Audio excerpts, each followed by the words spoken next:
Bonjour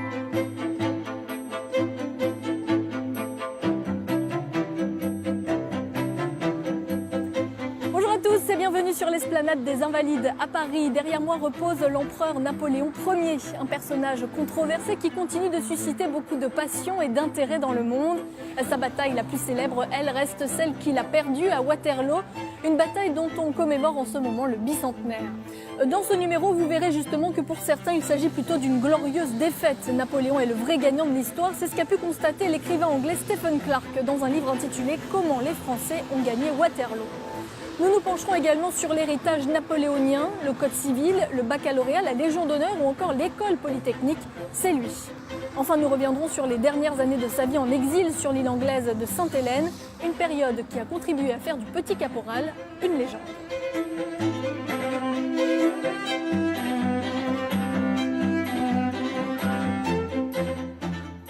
Le 18 juin 1815 reste donc une date à jamais gravée dans la mémoire française. Ce jour-là, Napoléon, qui tente de récupérer son empire après 10 mois d'exil, essuie la défaite la plus terrible de sa vie. Il ne s'en remettra jamais. Cela se passe à Waterloo en Belgique, face aux Anglais et leurs alliés. Sabre au clair, ce maréchal français mène une charge contre l'armée britannique. Le 18 juin 1815, la plaine de Waterloo est le théâtre de la dernière bataille de Napoléon et surtout son ultime défaite. Face à face, les troupes de l'empereur et celles du duc de Wellington, deux armées de 70 000 hommes chacune. Napoléon a un plan génial. Tout sur le papier est prêt pour que ce soit une grande victoire. À partir du moment où on va commencer à exécuter le plan, toutes les choses vont commencer à se déglinguer. Car les soldats français sont épuisés, trempés par une nuit passée sous la pluie. Et Napoléon, certain de sa victoire, n'a même pas jugé bon d'étudier le terrain. Les troupes anglaises étaient entièrement cachées à la vue. Napoléon ne savait pas où étaient les troupes ennemies. Et ça, c'est vraiment une caractéristique de Wellington, c'est qu'il cachait ses troupes. Autre erreur, l'armée napoléonienne s'entête à vouloir conquérir cette ferme située au milieu du champ de bataille. Peine perdue, toute la journée, les Britanniques repoussent et massacrent les Français. Ils arrivent et puis ils voient ces bâtiments et on leur tire dessus. Ce fut ici vraiment un carnage. Ça a été une hécatombe. Les soldats français sont tombés par centaines. En fin d'après-midi, c'est le coup de grâce. Par surprise, l'armée prussienne déferle sur les troupes impériales. Napoléon a perdu la bataille et la France vient de changer de destin. Waterloo, c'est la fin de la grande lutte franco-anglaise qui a duré pendant plusieurs siècles. Elle se termine par la victoire de l'Angleterre et l'Angleterre devient, au XIXe siècle, la plus grande puissance probablement de l'histoire de l'humanité. 200 ans plus tard, la plaine de Waterloo semble résonner encore des coups de canon de la mère des batailles. La bataille de Waterloo, on va continuer à en parler avec vous. Stephen Clark, bonjour. Bonjour. Vous êtes l'auteur d'un ouvrage intitulé « Comment les Français ont gagné Waterloo ». Dans ce livre, vous expliquez finalement que Napoléon s'en tire pas si mal, puisque beaucoup de romanciers, d'historiens ou d'hommes politiques français finalement continuent de le présenter comme un héros. Oui. Dès le lendemain de la bataille, Napoléon a un peu dit qu'il avait gagné, même s'il avait perdu.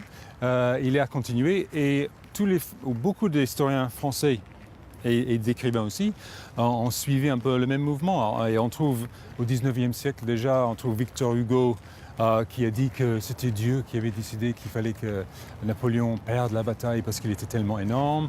Stendhal était un grand fan. Nietzsche, en Allemagne, les philosophes allemands, Hegel, ils étaient tous très fans de Napoléon comme symbole du pouvoir, en fait. Pour un Britannique, c'est très étrange parce que cet homme qui, pour nous, est le perdant d'une bataille, en fait, il y a toute une mythologie autour de lui, mais dans toute l'Europe. C'est un loser magnifique. Pourquoi il fascine toujours autant? Certains pourtant le décrivent aussi comme un dictateur raciste et esclavagiste. Il a réintroduit l'esclavage, oui. Il a utilisé ces hommes comme de la chair à canon. Il a envoyé des centaines de milliers d'hommes à la mort, ça c'est sûr. Mais les gens sont fascinés parce que, d'abord, il avait une grande vision européenne. et pour la société. Il ne faut pas oublier qu'en France, le code civil et le code pénal, à la base, c'est des lois napoléoniennes. Et il y a d'autres pays en Europe qui ont aussi gardé ces lois depuis cette occupation française. Donc c'était un homme de vision, mais il ne faut pas oublier non plus que c'était un grand créateur d'images. Il a choisi exprès son chapeau noir et son manteau, de mettre la main dans le gilet comme un orateur romain. Il a choisi ce geste. Il a créé une image, mais il est vraiment quelqu'un du XXIe siècle pour ça. Il a créé une image qui était tellement forte qu'il était connu dans toute l'Europe. Mais juste son image, c'était très très très moderne. On sent quand même qu'en France, il y a un certain embarras, notamment du gouvernement, vis-à-vis de cette personne. Pourquoi ? Oui, parce qu'il a un côté dictatorial quand même. C'était un homme des guerres, ce n'est plus à la mode maintenant, mais il y a toujours cette obsession. On peut être contre ou pour, mais il est la référence un peu, même pour tous les politiciens aujourd'hui. Nous, les Anglais, quand on voit un président français installé au palais de l'Élysée dans des meubles 19e siècle dorés, parce que pour nous, c'est toujours un petit Napoléon.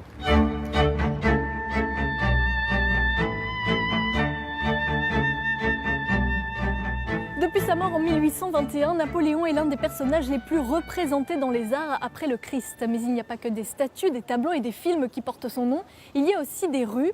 L'homme a également laissé des institutions en héritage. Il n'a été à la tête de la France que durant 16 ans. Et pourtant, de 1799 à 1815, le premier consul devenu empereur a laissé une empreinte indélébile dans son pays. Aujourd'hui encore, Napoléon Bonaparte est toujours bien présent dans la société française, notamment dans le domaine du droit. En 1804, il fait promulguer le Code civil, encore surnommé parfois Code Napoléon. Sur plus de 2500 articles qu'il compte aujourd'hui, près de la moitié restent dans leur version d'origine et régissent encore les droits des Français.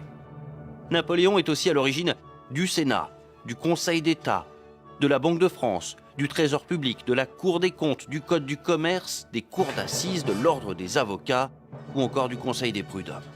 Ce sont les masses de granit, et c'est lui qui a décidé de les appeler comme ça, parce que pour lui, ce sont des institutions qui sont destinées à être durables, et c'est le cas, qu'on peut constater aujourd'hui.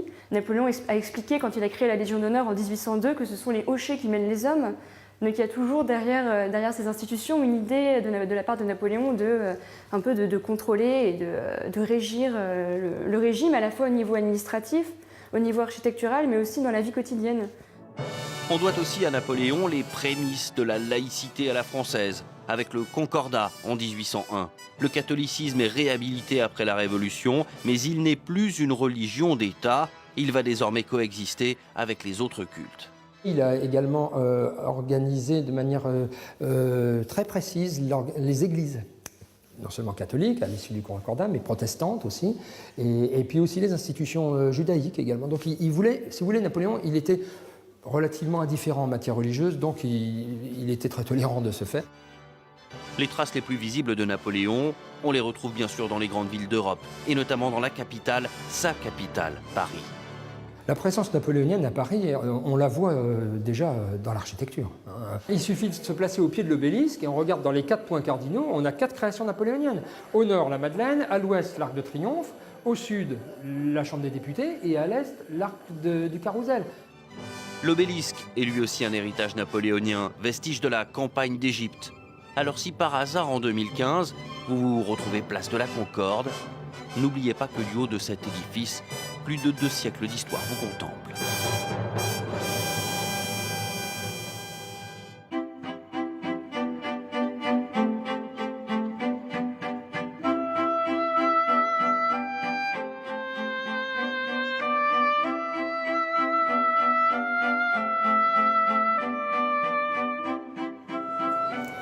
Aujourd'hui, Napoléon repose dans ce tombeau, devant lequel défilent chaque année plus d'1 million de visiteurs. C'est pourtant très loin de Paris que l'empereur déchu a passé les dernières années de sa vie. En 1815, il est effectivement déporté et emprisonné sur l'île britannique de Sainte-Hélène. La France y possède toujours plus d'une quinzaine d'hectares. Le fantôme de Bonaparte continue d'y hanter les lieux. Napoléon, prisonnier à Longwood pendant 5 ans et demi.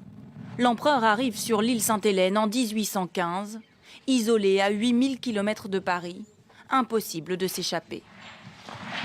Il vit ici avec une trentaine de serviteurs et de généraux, une petite cour pour un tout petit palais.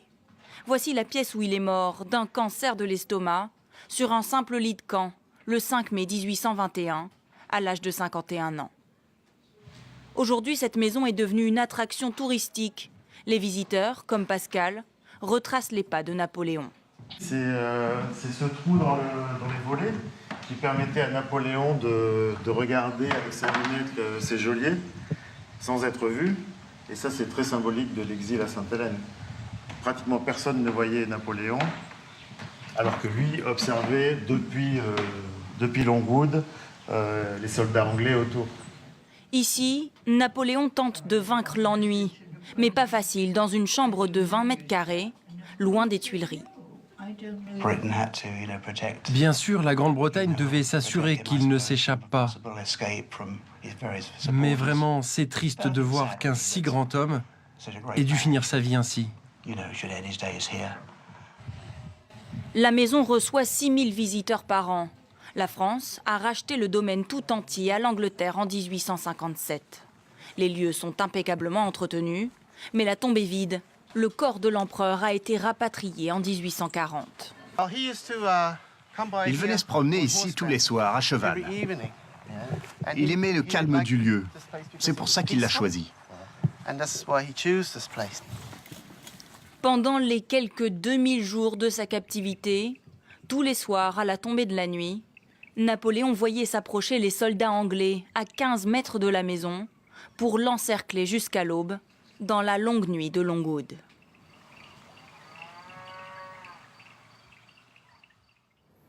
C'est la fin de ce numéro, merci de l'avoir suivi. On va se quitter dans cette salle du musée de l'armée où des effets personnels de Napoléon et de ses maréchaux ont été conservés. Vous pouvez également y retrouver ce portrait de l'empereur en costume de sacre peint par Ingres en 1806. Bonne visite à tous et à très bientôt sur France 24.